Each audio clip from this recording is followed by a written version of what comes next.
মুর্শিদাবাদের ঐতিহ্যবাহী লালবাগ ফৌজদারি আদালত চত্বরে অস্বাস্থ্যকর পরিবেশের প্রতিবাদে এবার আন্দোলনে আইনজীবীরা। এটি কোনো খাটাল নয়, এটি লালবাগ ফৌজদারি আদালত। অথচ আদালত চত্বরের মধ্যেই দীর্ঘদিন ধরে খাটাল সংলগ্ন নোংরা পরিবেশ, দুর্গন্ধ এবং অস্বাস্থ্যকর পরিস্থিতির মধ্যে কাজ করতে বাধ্য হচ্ছেন আইনজীবী, বিচারপতি ও আদালতের কর্মীরা। অভিযোগ, বহু বছর ধরে বিষয়টি সংশ্লিষ্ট কর্তৃপক্ষের নজরে আনা হলেও সমস্যার স্থায়ী সমাধান হয়নি। আদালত চত্বরের পরিবেশ দিন দিন আরও অসহনীয় হয়ে উঠছে বলেই দাবি আইনজীবীদের। উকিল বাবুই নয়, মহুরী বাবুগণ, শ্যামা সুন্দরী বার অ্যাসোসিয়েশনের সকল সদস্য এখন আজকে বাধ্য হয়েছি আমরা আমাদের পেন ডাউন করার জন্য। এবার প্রশ্ন হলো, কেন আমরা পেন ডাউনটা করলাম?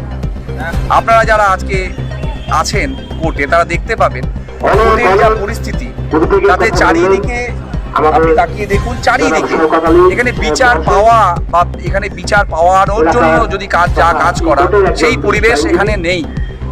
এই দুর্গন্ধ চারিদিকে ছড়িয়ে, এটা মল এবং মূত্রের চারিদিকে গোটা মাঠে চত্বরে জঘন্যভাবে গন্ধের টেকা যাচ্ছে না। মশা, ডেঙ্গু, ম্যালেরিয়া, শুধু তাই নয়, সর্বোপরি ব্যাপার, আজ থেকে বেশ কিছুদিন আগে বিষধর সাপ, এই দেখুন যে বট গাছটা রয়েছে, সেই বট গাছের নিচে একটা বিষধর সাপ শুদ্ধ বেরোচ্ছে।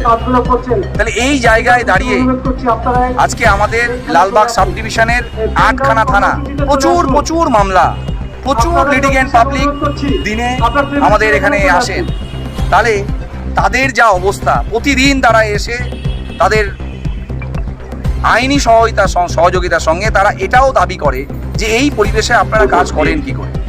আমরা বিভিন্ন কর্তৃপক্ষকে জানানো হয়েছে, যেখানে জানানো দরকার, আমাদের লোকাল অ্যাডমিনিস্ট্রেশন, আপার অ্যাডমিনিস্ট্রেশন, হাইকোর্ট, ডিস্ট্রিক্ট জাজ, আমাদের লার্নেড এসডিএম, সমস্ত যে জায়গায় জানানো দরকার সেই জায়গায় জানিয়েও আজকে আজ পর্যন্ত কোনো সুরাহা হয়নি। বাধ্য হয়ে আমরা আজকে পেন ডাউনে, প্রতীকী পেন ডাউনে করছি আজকের দিনটা।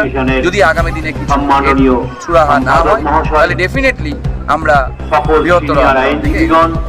আমার নাম কৌশিক দে, সদস্য শ্যামা সুন্দরী বার জুনিয়র।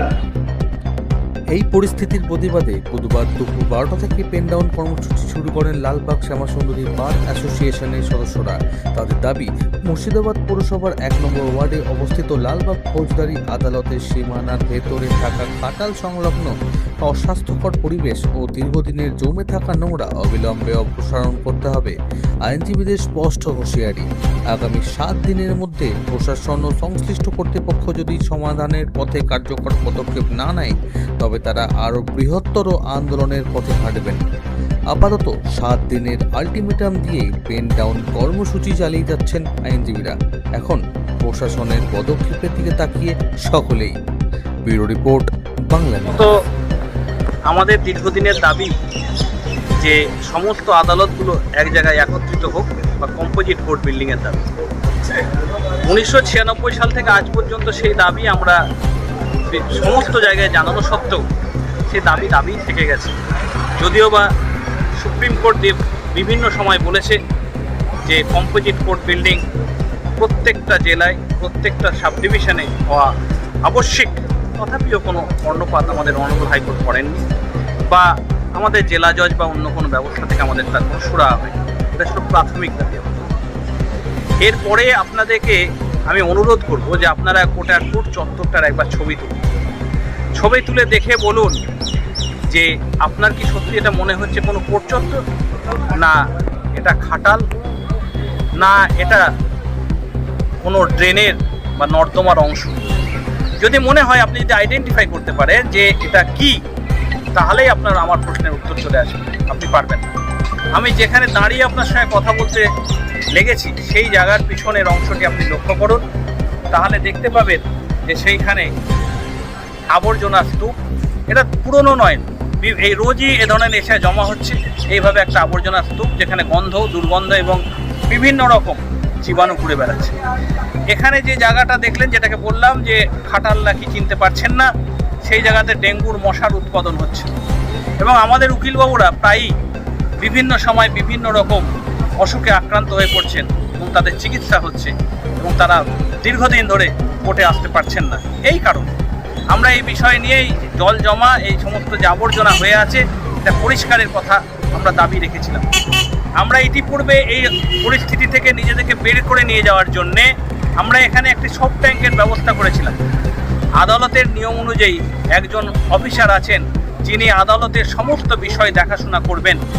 তার চোখে এই সমস্ত এত বড় আবর্জনা স্তূপ, এই খাটাল, এগুলো কিছু চোখে পড়ে না। যেদিন আমরা ওখানে একটা ছোট্ট গর্ত করে সব ট্যাঙ্ক করে এর পরিস্থিতির কিছুটা সামাল দেওয়ার চেষ্টা করেছিলাম, সেই দিন তাদের চোখে পড়েছিল এবং সেই চোখে পড়ে তাদের ক্ষমতার অপব্যবহার করে তারা এটা বন্ধ করতে আমাদেরকে বাধ্য করেছিল। তারপরেও আমাদের কোনো বক্তব্য ছিল না। তারপরে ঊর্ধ্বতন কর্তৃপক্ষকে জানিয়েছি যে নিকাশি ব্যবস্থা ঠিক করুন, কারণ এখানে পরিবেশটাকে ঠিক করুন। কারণ সাধারণ মানুষ ছোট বাচ্চা নিয়ে আসে, তাদের কি হবে? তাদের মৃত্যুবৎ অবস্থা। এই মতো অবস্থায় দাঁড়িয়ে তাদেরকে এ কথা বলার পরও তারা অনেক আশ্বাস দিয়েছেন, মিষ্টি মিষ্টি কথা শুনিয়েছেন, কখনো চাও খাইয়েছেন, কিন্তু প্রকৃতপক্ষে কোনো সুরাহা হয়নি। আমাদের পিঠ দেয়ালে ঠেকে গেছে। আমরা এই পরিস্থিতিতে আপনি দেখবেন কোনো সুস্থ সমাজের কোনো মানুষ, এটা মিউনিসিপ্যাল এলাকা, সে না মিউনিসিপ্যালিটির উপস্থিতি, না পিডব্লিউডির উপস্থিতি, না কোর্টের নিজস্ব যে সোয়ারেজ বা সিস্টেম, তাদের উপস্থিতি কিচ্ছু দেখতে পাবেন না।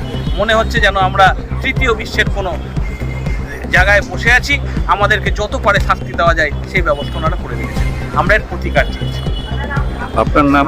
আমার নাম Shaukat Ali, advocate, Lalbagh criminal court.